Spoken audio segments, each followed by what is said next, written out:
But it did present a few problems with the GH5. Let's talk about you and me. Let's talk about the DP. Let's talk about all the good things and the bad things that we'll see. Let's talk about...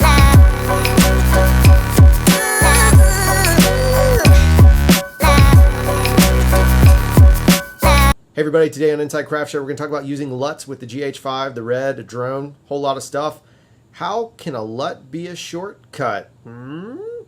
So recently I was just asked to go to this really amazing camp place and shoot a promo video. It was a really quick turnaround, so we had to shoot and edit basically it was like a 24-hour film festival, right? It was like a film scramble, where we had to shoot it and then post it relatively quickly, in fact, very quickly. And unfortunately, it rained most of the day. I got there early by one day just to kind of get a vibe of the land, and I'm glad I did. I got most of the really good footage then. But you will notice in the short, in the little film here, that there's some overcast skies, and which made a little bit of trouble in the grading side. Now, couldn't bring my whole rig with me, right? So all I had was my laptop. Luckily, I had some LUTs that Jeff and I have been working on. We can't wait to share them with you guys. They will be available very, very, very soon. But these LUTs worked. I set the GH5 to the settings we prefer to shoot on, that we know will match the red. Tried to get the drone as close as possible. I had one or two little mistakes. Boo-boos happened.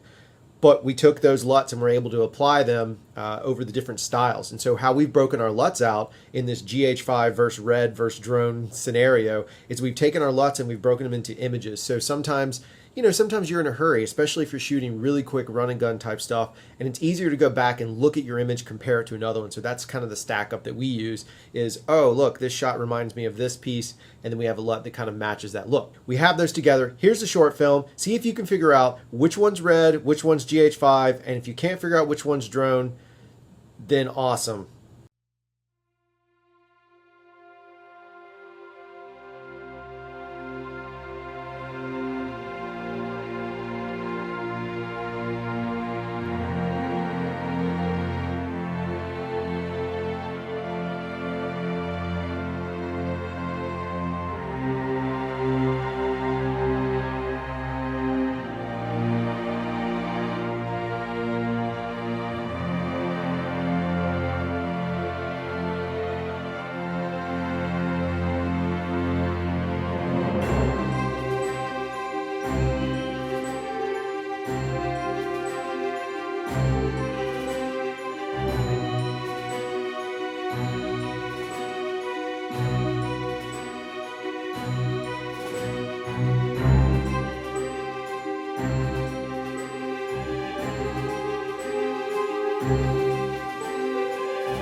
So that's basically it, right? So there's the short film in and of itself. There's different music in the final version. It's not technically for public consumption, but it's my footage. They let me do it. So that place is called Prairie Wildlife. Amazing place, total conservation, just amazingly beautiful landscape. Plus I got to ride around in that. I have never felt more manly in my entire life than smashing through puddles and just rolling over stuff. And the gentleman driving he was just this brilliant guy, super passionate about grass. And that sounds insane, but when you get around him and he starts talking about it, it's infectious. And this beautiful conservation effort they're doing by keeping these native grasses or planting these native grasses in this particular area. Absolutely mind-blowing. Totally worth the crappy hotel stay if you saw the other part. And more importantly, completely life-changing experience mentally. But it did present a few problems with the GH5. Sometimes the GH5 was a little bit oddly cumbersome. It wasn't enough balance, and it did detract from some of the cinematic I was going for. However, in other cases, and again, I've said this before, and it's a problem for me, is that I've fallen in love with its small form factor so much, knowing exactly what I'm going to deliver and how I'm going to do it. And you can see in the footage here, this is a mix-up of red and GH5. The drone is the drone, but this is a mix-up of red and GH5, and I have one other video coming up next week. I cannot wait to show you where we really push the boundaries on it. And I feel like you're heaven.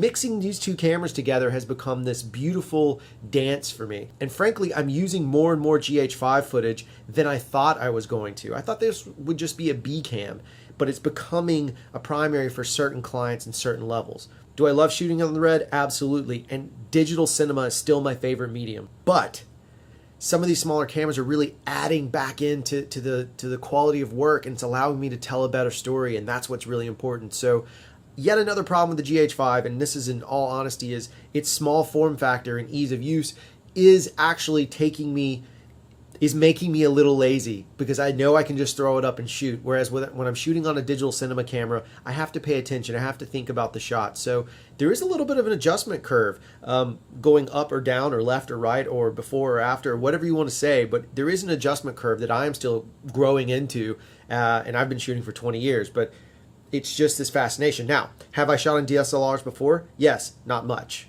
So maybe my excitement is, I was very fortunate to go from film, true film, H16 Rex, into smaller DSLR pieces. I kind of skipped that era. Part of that's the generation I came from. We had the XL1, so getting access to a smaller camera was never, that was our breakout camera. Whereas a lot of viewers out there, like, your breakout camera was the T3i, T2i, the D60, the 7D being a milestone, the Canon Mark V, whatever it was. Sorry, I don't know all these things. But I know that those cameras have been used and been wonderful pieces. Maybe for some of you it's even a GoPro. It doesn't really matter.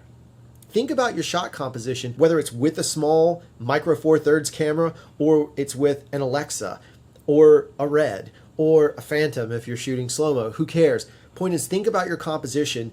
Even though you can go quick, dirty, run and gun, even in that space, just take the extra 2 to 3 minutes. Think about the frame up of it, if you can. If you're shooting doc, you might not be able to, but if you can, and suddenly you open up a whole new world of opportunity.